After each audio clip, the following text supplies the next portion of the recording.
Alors que la journée d'information sur l'armée pourrait bientôt devenir obligatoire pour les femmes, la question d'un service militaire généralisé revient dans le débat. En 2024, seules 2301 femmes, soit 1,6% des effectifs, se sont engagés dans l'armée, bien que leur nombre ait progressé de plus 12,5% par rapport à 2023. Face à cet enjeu, la Confédération a lancé sa stratégie Égalité 2030, visant un objectif de 10% de femmes dans l'armée d'ici 2030. Donc vous l'avez compris, une enquête en cours analysera les motivations et freins des femmes face à l'engagement militaire, avec des résultats attendus à l'été 2025. Faut-il aller plus loin et rendre l'armée obligatoire pour tous?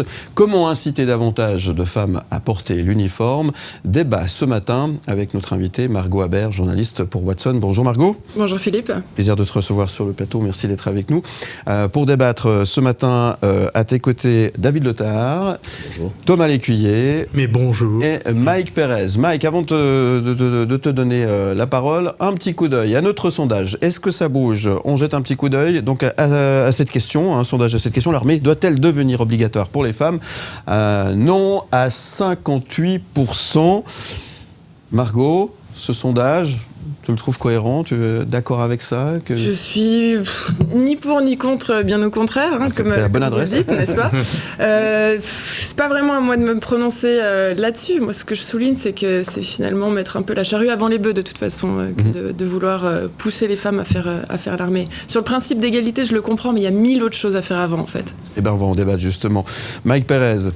Et avant de rendre obligatoire l'armée, tout court, aux femmes, il y a effectivement cette volonté de la part du Conseil fédéral déjà de rendre au moins obligatoire la journée d'information. Parce que le Conseil fédéral est persuadé que davantage de femmes décideraient d'accomplir leur service à l'armée, en mode volontaire déjà pour le moment, en recevant toutes les informations nécessaires au cours de cette journée, parce que c'est une démarche qui ferait progresser à ce moment-là l'égalité des chances. Mais changer cela, ça veut dire qu'il faut changer la Constitution, rien que la journée d'information. Et le Conseil fédéral a donc chargé le département concerné de mener une consultation en ce sens d'ici la fin de cette année. Donc Margot, est-ce que pour commencer déjà, on doit rendre obligatoire la journée d'information ? Alors déjà, moi je trouve que non, parce que il y a beaucoup de choses qui doivent être changées. Vous le disiez, notamment changer la Constitution pour ça. La Constitution, justement, ce qu'elle dit, depuis 1981, le principe d'égalité, il est inscrit et il n'est pas appliqué. Donc il y a juste des choses à faire dans le bon ordre, en fait, avant tout. Donc on verra si déjà la journée d'information... Je suis pas sûre plus que de pousser les femmes à cette journée d'information les pousse ensuite à s'engager. En tout cas, c'est ce que pense le Conseil fédéral et que ça pourrait effectivement donner plus de chance, je dirais, aux femmes de le faire sur une base volontaire. En tout cas, ça réagit sur notre numéro WhatsApp 079 121 9000. Je vous propose d'écouter justement les réactions et on revient sur ce sujet juste après. Écoutez. Salut M, les femmes à l'armée? Non mais ça va ou bien? C'est un truc de mec ça. Allez, ciao, bonne journée. Bonjour M le média. Alors l'armée pour les femmes, non mais allô quoi, allô, stop, c'est bon. Je pense que entre le travail, les enfants, la maison et tout ce qui s'ensuit, on gère assez. Donc elle a qu'à y aller Viola, mais pas nous. Non mais vous êtes sérieux les gars quoi. Non, vous pouvez pas cautionner ça. Ou bien vous avez oublié la doctrine. Et les femmes et les enfants d'abord. Non mais franchement là je pousse mon coup de gueule parce que non c'est pas possible. On va pas rendre l'armée obligatoire pour nous les nanas. C'est comme si nous on vous rendait obligatoire la grossesse et puis tout ce qui en dépend. Non mais là c'est mon gros coup de gueule. C'est un sujet qu'on a en permanence avec les copines. On en a ras-le-bol qu'on décide pour nous. On a énervé là. Énervé. Ça réagit là. C'est plutôt non. Mais le fait d'obliger, déjà, ça met un frein. Le terme obligatoire, c'est quelque chose qui donne de l'urticaire, quoi. Alors, de toute manière, oui. Mais après, est-ce qu'en plus, vraiment, ça va pousser les femmes à s'engager? Je suis pas convaincue, quoi. En tout cas, il y a cette volonté de la Confédération d'augmenter la participation des femmes dans l'armée suisse, de passer à 10% à l'horizon 2030. Et moi, je trouve que c'est quand même, à la base, une belle idée pour l'égalité, une belle idée pour la parité aussi. Mais il y a d'autres choses à faire avant. Mais pourquoi? Parce que les hommes il y a d'autres choses à faire avant, mais c'est pas le sujet. Les hommes le font de moins en moins aussi. Alors, je pense qu'il y a un problème de... Il y a ça aussi. Est-ce que vous avez fait l'armée, Thomas? Alors, non, j'étais réformé, C'est la question à la con. Hein. J'ai été réformé, mais non, mais je viens d'une famille de militaires en l'occurrence, mais plutôt côté français. On a une culture très militaire dans ma famille. L'armée est un métier très respectable, très responsable et très nécessaire, je pense. Vous avez pas le système entre la Suisse et la France. Oui, mais quoi qu'il en soit, j'entends moi beaucoup de gens qui disent non, mais on n'a plus besoin de l'armée, c'est totalement con d'aller faire l'armée maintenant. Alors moi, je pense au contraire que si, on a besoin de l'armée, peut-être même plus que jamais en ce moment, et qu'il faut continuer à renforcer l'égalité, notamment dans l'armée suisse, parce que je vois pas pourquoi les femmes pourraient pas elles aussi se battre. Il faudrait faire en sorte de rendre l'armée peut-être plus attractive. Alors oui, et puis il y a surtout un problème de violence, hein, puisqu'il y a 90% des militaires femmes et homosexuels qui ont subi une forme de violence sexualisée. C'est les chiffres de l'année dernière. Le chef de l'armée suisse dit évidemment que c'est inacceptable. Je pense que la première chose à faire, c'est de régler la question du sexisme à l'intérieur des forces armées. Mais une fois qu'on aura réglé ça, il faut ouvrir les portes. Les mentalités vont aussi évoluer dans le bon sens, j'ai envie de dire. Alors, pas sûr, parce que Donald Trump qui vient de dire alors on va faire plus que 2 genres à l'armée, puis on va virer ceux qui sont... Margot, tout à l'heure, tu disais qu'il y a tellement d'autres choses à faire avant. Quoi, par exemple ? Déjà, juste l'égalité salariale, de nouveau, c'est un principe qui est inscrit dans la Constitution depuis plus de 40 ans. 40 ans, c'est énorme. Et pourtant, on a toujours des problèmes d'égalité salariale. Et puis... on a l'air de dire oui, alors on va régler ça, on va mettre ça sous le tapis finalement comme tout le reste. Par contre, les femmes à l'armée. Mais non, d'abord on règle certains problèmes et ensuite, éventuellement, on veut bien venir vous filer des coups de main pour porter des trucs lourds à l'armée. À mon avis, au service obligatoire dans l'armée, les femmes seront aussi mal payées que les hommes, je pense. Donc voilà. Oui. Là, il y aura une égalité salariale. Oui, peut-être, ouais. Voilà, porter tout seul. C'est bon. Oui, Lothar. Non, mais de toute façon, je pense que ça choque moins d'avoir les femmes à l'armée aujourd'hui. Puis on le voit aussi, vous parlez, Thomas, des guerres, vous parlez de l'importance de l'armée, c'est pas ça. Et on voit qu'en Ukraine, les femmes s'engagent, par force peut-être aussi. Israël, ça marche plutôt pas mal, hein, depuis plus de 20 ans, les femmes font l'armée.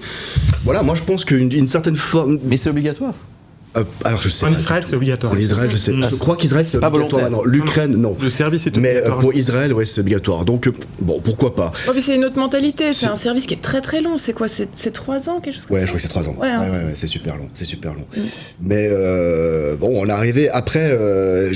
Quand on écoute les audios, là, je peux comprendre que ça choque certaines personnes qui disent, bah non, les femmes doivent rester là, les hommes doivent. Mais ça, quand même pas. Les mentalités ont quand même pas mal bougé. Et il me semble que ça choque moins aujourd'hui quand on entend qu'une femme pourrait faire l'armée. J'ai le sentiment que ça choque moins. Mais il y a des femmes qui veulent la faire aussi. Hein. Absolument, moi je connais des femmes qui veulent la faire, mais allez-y. Et elles le font. Non, mais justement, Elles le font. On n'a pas besoin de les forcer à aller à une journée d'information où des hauts gradés vont nous expliquer. On a besoin de casser, encore une fois, les schémas. Moi, le message de la dame qui dit ça va, on s'occupe déjà des gosses, on fait le ménage. Mais c'est là qu'on devrait mieux répartir les tâches. Moi, ça, je peux pas entendre ça en 2025, quoi. Elle a qu'à dire je laisse les gosses au mari, et puis moi, je vais conduire un char. Ça, je trouve que c'est un bon signal. Oui, l'armée, ça doit pas être quelque chose en plus. Non, en fait. non. C'est une meilleure répartition des charges. Doivent faire l'armée, du coup, les hommes doivent faire d'autres choses. Et puis il y a l'aspect physique aussi qui ressort souvent, on l'a entendu dans un des messages. Je crois qu'il faut aussi qu'on aille au-delà de ce cliché. À mon avis, ça c'est du bullshit. On porte des objets lourds ou des choses comme ça. Non, il n'y a pas que ça. L'armée, voilà. Non, mais surtout les femmes ont les mêmes capacités physiques que les hommes. Déjà d'une part. Moi, ça, j'en suis sûr. Et puis voilà, c'est pas que juste porter des sacs et puis faire des marches de 5 km. Oui, vous devez le faire une fois pendant votre école de recrue. Mais après, pas fait 10, c'est ça. Ouais. Plus, hein. C'était il y a très longtemps. Non, moi je l'ai pas faite l'armée. Voilà, déjà rien que maintenant, ça. vous saurez c'est qu'autour tout, de cette table, combien de personnes ont fait l'armée ? Mais on est d'accord. Moi j'étais parachutiste. Voilà. Moi j'avais pas d'obligation. Parachutiste. Voilà. C'est vrai ? Ouais, parachutiste. C'est une bonne chute. En Bretagne. C'est là que j'ai connu Philippe. Il était tout petit.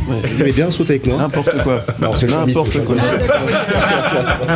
Alors moi j'ai pas eu le temps. J'avais pas eu le temps de la faire. J'avais autre chose à faire. En fait, personne l'a fait. Non, mais personne l'a fait en fait. Non, mais justement, c'est pour ça qu'on est bien placé pour en parler. 3 jours. On découvre ça maintenant. Le meilleur plateau pour parler de l'armée. Eh oui. Nous, on est contents si c'est vous qui allez, du coup. Une femme et personne n'a fait l'armée. Eh oui. Attends, non, attention. J'ai fait comme quelques jours d'armée, même plusieurs jours. Oui. Un moudon. Ah bah oui, mais c'est pas... Bon d'accord. L'armée doit-elle devenir obligatoire pour les femmes? C'est notre question sondage. On va juste marquer une petite pause. On regarde juste où on en est. Est-ce que ça bouge un petit peu? 81% non. Oh là là là là, ça bouge. Hein. Votre avis nous intéresse. Continuez. Ça se passe sur le site mlemedia.ch. Et votre avis nous intéresse également. Vous pouvez prendre part au débat avec nous ce matin via notre numéro WhatsApp à votre disposition. Messages écrits ou vocaux. 079 121 9000. Ne bougez pas. On revient dans un instant. À tout de suite.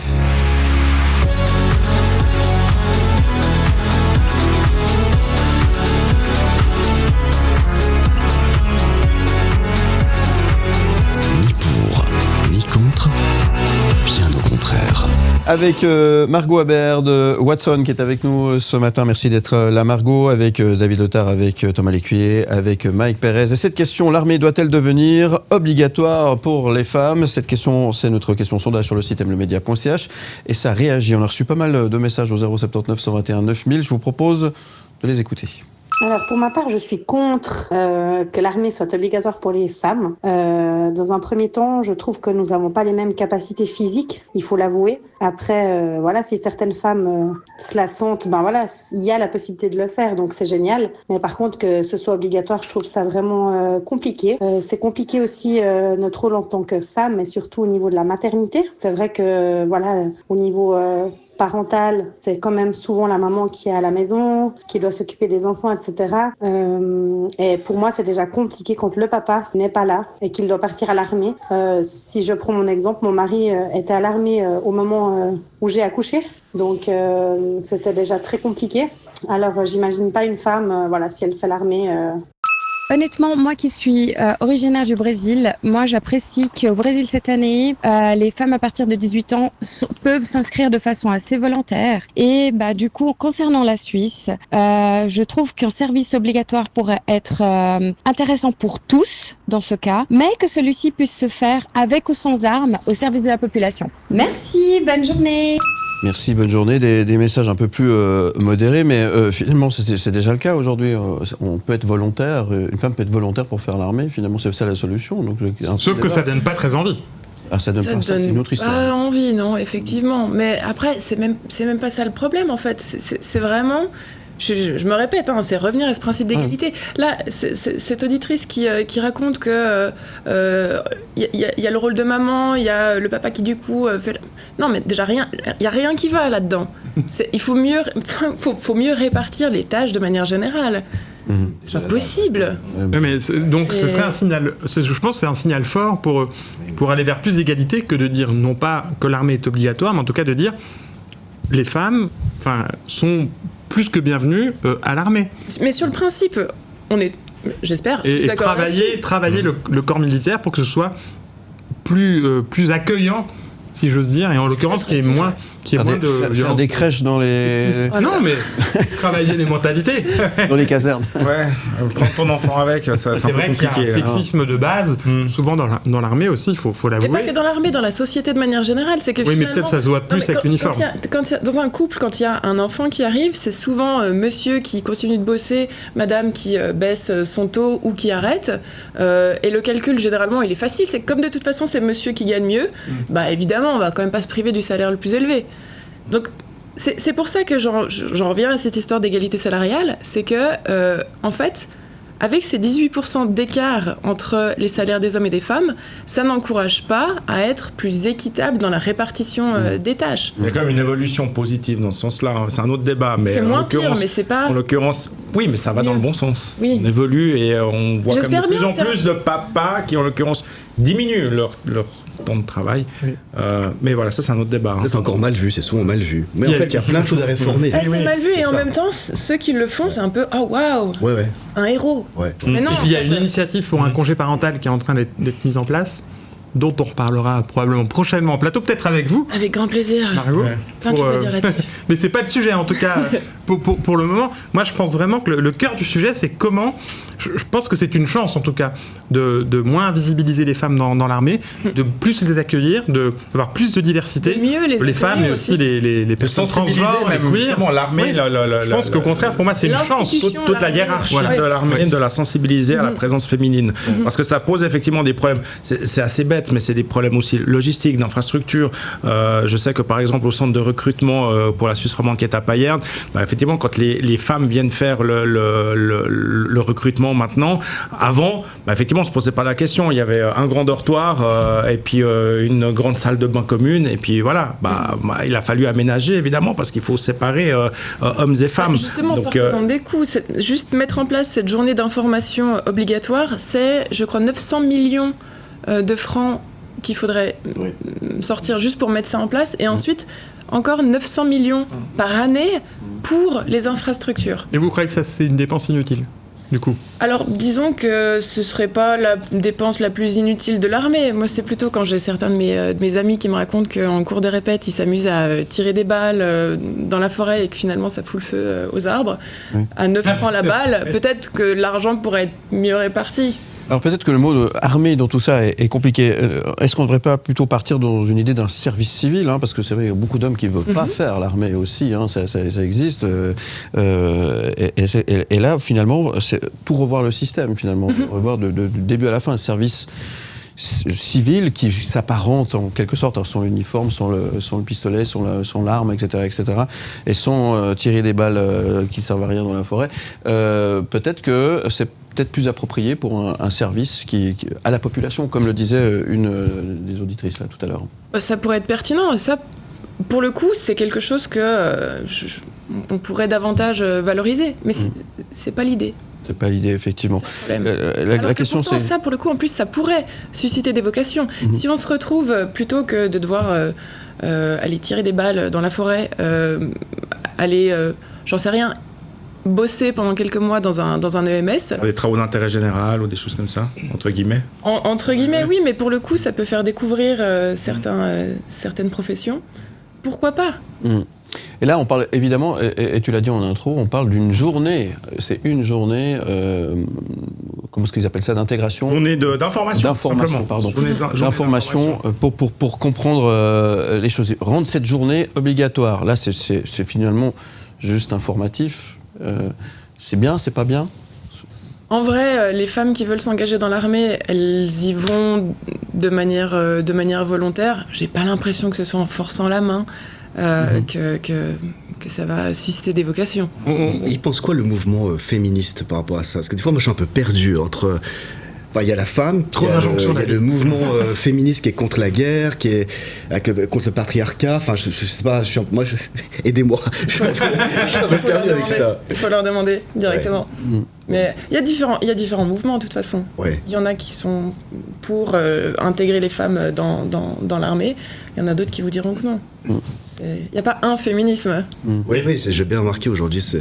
Moi, j'ai surtout l'impression aussi que l'armée fait un appel du pied, a besoin de plus de femmes. Alors peut-être parce qu'il y a de moins en moins... Elle a besoin de plus de personnes, ça c'est sûr. Oui, mais peut-être parce qu'il y a de moins en moins d'hommes qui s'engagent. Il y a une diminution des effectifs. Parce qu'on sent que l'armée a besoin... Il faut aller piocher, en fait, et c'est le terme, là. Il faut aller se dire, on va essayer de prendre effectivement des femmes pour un peu... boucher les trous. Alors, je n'aurais pas utilisé le terme. Non, mais ça, c'est dévalorisant, Margot. On n'aurait pas osé dire ça, nous. Mais pour dire, on a besoin d'effectifs, donc effectivement... Mais c'est ça, à un moment donné, c'est finalement utiliser les femmes comme bouche-trou, mais pour beaucoup de choses. Quand il fallait remplir les caisses de l'AVS, tac, on a décalé l'âge de départ des femmes à la retraite. Donc allez manifester et dites non à ça, du coup. Oui, mais ce sera peut-être une bonne chose, justement, parce que ça va faire des forces armées mieux adaptées, ça va faire des casernes multigenres, où il y aura... des espaces pour deux genres, voire, j'espère, les autres aussi, puisque je pense aussi qu'il faut intégrer les personnes queer et transgenres dans l'armée. Aux États-Unis, par exemple, ils sont en train de faire marche arrière et je trouve ça scandaleux. Donc moi, je pense qu'il faut ouvrir l'armée à toutes les personnes. Sur le principe, oui. Et puis un service civil où on pourrait faire autre chose que simplement aller dans des casernes aussi. Mais il y a d'autres choses à faire avant. Ouais, on a bien compris. Bon, je rappelle que la question c'était l'armée doit-elle devenir obligatoire pour les femmes ? Le mot de la fin t'appartient.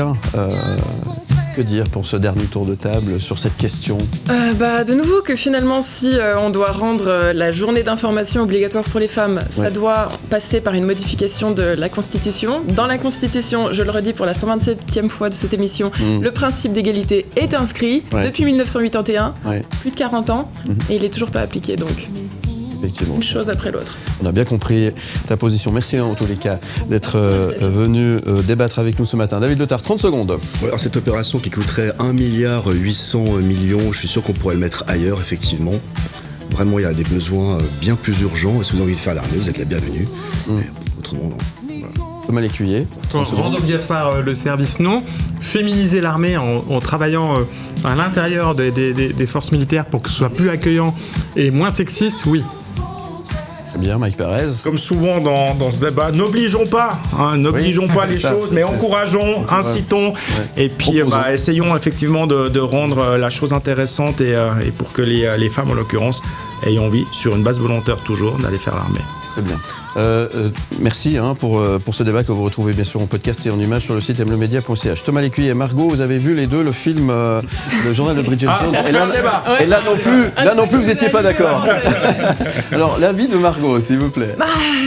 Je sais que Thomas a trouvé ce film nul. Moi, je m'attendais à rien. Du coup, forcément, j'étais pas particulièrement déçue. J'ai même trouvé ça... ça fait plaisir de retrouver notre anti-héroïne. Moi, je l'ai bien aimé dans les deux premiers, mais le troisième déjà était... Le 3 était... Ouais. Bon, faut aller voir ou pas ? Mais oui. Bon, allez, c'est un bon moment quand même. Mais oui, c'est un bon moment. Mais après, il faut pas gâcher une belle journée ensoleillée. On peut y aller s'il pleut, par exemple. Un choix entre une soirée d'information pour l'armée et Bridget Jones. J'attendais, très bien. Merci Margot, qu'est-ce qu'on peut souhaiter ? Une bonne journée. Alors, on te souhaite une belle journée. Et que personne ne me force à faire l'armée, en tout cas pas aujourd'hui. Tu veux pas faire l'armée, on a bien compris. Pas aujourd'hui, en tout cas. Je me suis levé trop tôt déjà. Merci en tout cas d'être venu ce matin. Demain, autre question dont ni pour ni contre, bien au contraire. Le travail est-il encore une source d'épanouissement personnel pour vous ? Eh bien, votre avis nous intéresse. Ça se passe sur le site mlemedia.ch et vous pouvez déjà réagir et prendre part au débat via notre numéro WhatsApp. Vous connaissez la formule 079 121 9000, messages écrits ou messages vocaux, bien évidemment. Le travail est-il encore une source d'épanouissement personnel pour vous ? J'y suis arrivé, je vais m'entraîner à dire cette phrase. On en parle demain et puis on parlera de la Saint-Valentin vendredi, si jamais là aussi, si vous voulez commencer déjà à réagir. Fêtez-vous la Saint-Valentin, ça sera le débat de vendredi. Je dis ça aussi pour pas que vous l'oubliez. On souhaite un bon anniversaire à Frédéric Pion-Castelli, notre collègue, on lui fait un petit clin d'œil. Bon anniversaire Fred, on va aller boire un verre après, évidemment. Où tu veux.